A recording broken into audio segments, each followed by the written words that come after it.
expressão é, é, diferenciada, ele tinha um termo, que é aquele que é reeleito para o mesmo cargo e não para o cargo, né, vamos dizer assim, genérico, a figura do prefeito, vamos dizer assim, mas não prefeito daquela localidade. Então, bastava que você tirasse essa perspectiva. Em seguida, há uma evolução, sob o ponto de vista de fazer algumas restrições que não mais a gente tivesse a perspectiva de que o prefeito eleito, reeleito, fosse para um outro município, mas não um município que tivesse a mesma base eleitoral, que tivesse a mesma estrutura regional, que, vamos dizer assim, de qualquer sorte, traria mais de perto a ideia da fraude à reeleição, quando você tem uma situação local, mas aparentemente, né, respeitada apenas por conta de não ser o mesmo município. E aí traz ainda algumas dúvidas, porque não se tinha um critério genérico. Por quê? Porque ainda existiam situações que poderiam alcançar não aquela ideia, né, regional, mas, por exemplo, ele cita até dois exemplos que eu achei um muito interessante. O sujeito nasce no Acre, tem sua vida no Acre, e os pais se separam ainda na adolescência, a mãe viaja e mora e cria residência no Rio Grande do Sul, e passam a ter dois estados, vamos dizer assim, dois elos de ligação, dada a flexibilidade do domicílio eleitoral.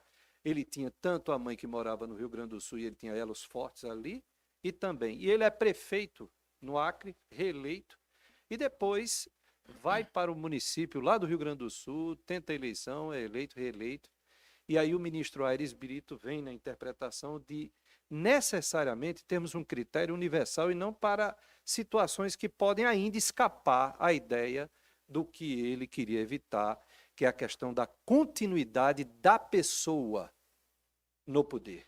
Né? Não é mais a figura circunstancial, fática, que o daria uma condição, mas é um impedimento, ou seja, claro, é importante, é salutar a continuidade administrativa, mas é importante que haja o respeito aos outros postulados republicanos, que é da alternância do poder, né? O desapego à figura do poder e acabar com a ideia do profissionalismo. E é aí, quando se entra nessa ideia do profissionalismo, presidente, é que me vem a crítica. Por quê? Porque ela é pontual ou ela é direcionada. Por que digo isso? Porque se tem uma coisa que hoje a gente olha no horizonte da política brasileira, é a absoluta figura da continuidade profissional da política. Ou seja, se você tem uma ideia de, num período de 20 anos, né, 2 décadas, você ter a possibilidade de você mesmo ser gestor da mesma localidade por 16 anos. Então, veja, que alternância é essa? E quando você quer repudiar a ideia da continuidade familiar no ambiente político, no ambiente do poder, e aí o poder, eu quero fazer também aqui um espraiamento de uma ideia geral, porque existem espaços de poder, diga-se hoje, o que acontece no Congresso Nacional, né, com as emendas, vamos dizer assim, vinculadas, né, onde o Executivo hoje encontra-se extremamente gessado, e a gente percebe a ideia da continuidade e do poder desses espaços familiares ao longo aí de vários espaços, quer seja no legislativo e quer seja no executivo. Então, me é muito crítico isso, de dizer assim, não, a gente está a evitar a ideia da família, quando o que a gente vê é avô, pai, neto e assim por diante na esteira da política local e nacional, e basta chegar ali no Congresso para fazer uma perspectiva. Mas, como dizia lá o ministro Aires Brito, diminuiu, né? Diminuiu um tanto, poderia estar pior. E esse é o aspecto que a gente encontrou por todo esse movimento da explicação do porquê e esse encontro desse critério absoluto.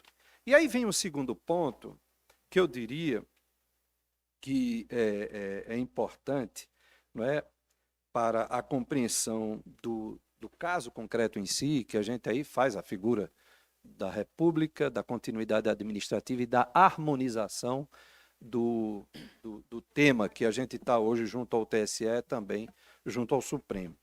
Mas aí a gente vai para o caso concreto, né? E aí vem a figura do parlamento interrompendo, a ideia de um mandato parlamentar interrompendo essa suposta continuidade, né, para um terceiro mandato, se isso seria ou não. Há a consulta, que eu também já me coloquei aqui como crítico no aspecto da vinculação. Eu acho que é muito mais importante a questão propriamente prática, formal, do que de fato é recepcionado pela sociedade e pelas práticas, do que meramente uma situação normativa com, vamos dizer assim, uma precariedade ainda de elemento de apreciação, tanto que o próprio ministro, né, Nunes Marques, ele fala, ó, estamos aqui numa consulta, né, e eu vou rever isso aí, eu vou repensar quando for um caso concreto. Então, ele próprio relativiza a importância, né, dessa consulta como precedente, como vinculativo para as decisões que a gente possa trazer. Mas o caso concreto, e aí, senhora presidente, eu chego realmente a entender que é o caso concreto que fulmina o direito do pretendente. Por quê? Porque existiu aquele momento do hiato em que você poderia ter, né, a possibilidade de, desincompatibilizando, ir para um outro município e tentar a sorte naquele outro município. Ah, mas vai numa situação que retira o aspecto da continuidade de toda sorte, mas aí é a jurisprudência que evolui e, de fato, se a gente quer romper com a ideia da continuidade de poder local, regional, o caso concreto não ajuda ao interessado, porque aí você vai para a constituição da carreira política do interessado, onde ele é prefeito, reeleito em São José de Piranhas, e aí ele sai para um mandato parlamentar, onde obtém 43 mil votos como parlamentar estadual, uma votação, vamos dizer assim, magnífica, do seu ponto de vista, mas a metade dos votos deste postulante é na região de Cajazeiras, na região de São José de Piranhas e todas as cidades circunvizinhas.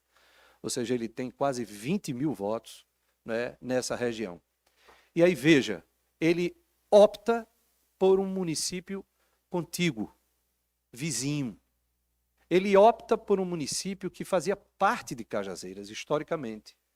Foi distrito, as pessoas são as mesmas, as famílias são as mesmas, a convivência é a mesma, a influência é a mesma. Então, é este caso particular que, ao primeiro modo, que a gente poderia fazer um esforço, até naquelas situações que a gente ainda pensa, dizer, não, mas qual é a relação que ele tem de influência, de perpetuação regional? Pelo contrário, eu acho que o mandato de deputação estadual massifica essa ideia de Bardo Bruno. Ela reforça ainda mais essa ideia de que eu quero ficar, chegando às raias da burla, da fraude consciente. Claro que a gente precisa ter aqui provas mais robustas de que isso foi tudo, vamos dizer assim, previamente arquitetado para poder se chegar ao poder e solidificar regionalmente, porque é uma região extremamente forte sob o ponto de vista de contribuição de percentuais eleitorais para o Estado. Então, eu diria que esse contexto concreto, fático, ele não ajudou nem de longe a tocar naquela minha ideia crítica que eu tenho sobre o aspecto desse republicanismo que quer afastar a continuidade de famílias, de poder familiar, de perpetuação em poder, porque ela existe, ela é concreta, né? Mas vamos que a gente tivesse uma situação diferente, né? Esse sujeito, e a gente poderia fazer um esforço hermenêutico de interpretação para poder trazer isso. E quando a gente vai ver todo o histórico da região de São José de Piranhas, de Cajazeiras, ela de fato é muito ligada, é muito próxima, é muito, muito consistente. E 8 meses após, não é, as pessoas terem confiado o mandato de prefeito municipal, ele vai e muda o domicílio para em seguida concorrer à eleição, para ganhar a eleição, frustrar a expectativa dos eleitores e, evidentemente, depois ir para o universo da deputação estadual, que aqui não quero nem dizer os movimentos, vamos dizer assim, do parlamentar em querer beneficiar também aquela região Cajazeiras, né, da qual ele teve, na perspectiva dos 40 mil votos, 8 mil votos em Cajazeiras e 8 mil votos, Vador Bruno, em São José de Piranhas, e mais aí 4 mil votos pela região ali, pelos municípios circunvizinhos. Então, senhora presidente, eu fiz um arrazoado, evidentemente, porque achei muito rica a questão histórica, a discussão e os atores que discutiram isso, né? O ministro Pertence, o ministro Aires Brito, são pessoas que eu tenho uma admiração, do ponto de vista jurídico profundo, mas é essa a conclusão que cheguei de acompanhar na íntegra o voto do relator com o pronunciamento do Procurador Regional Eleitoral. Então, acompanho o voto do relator.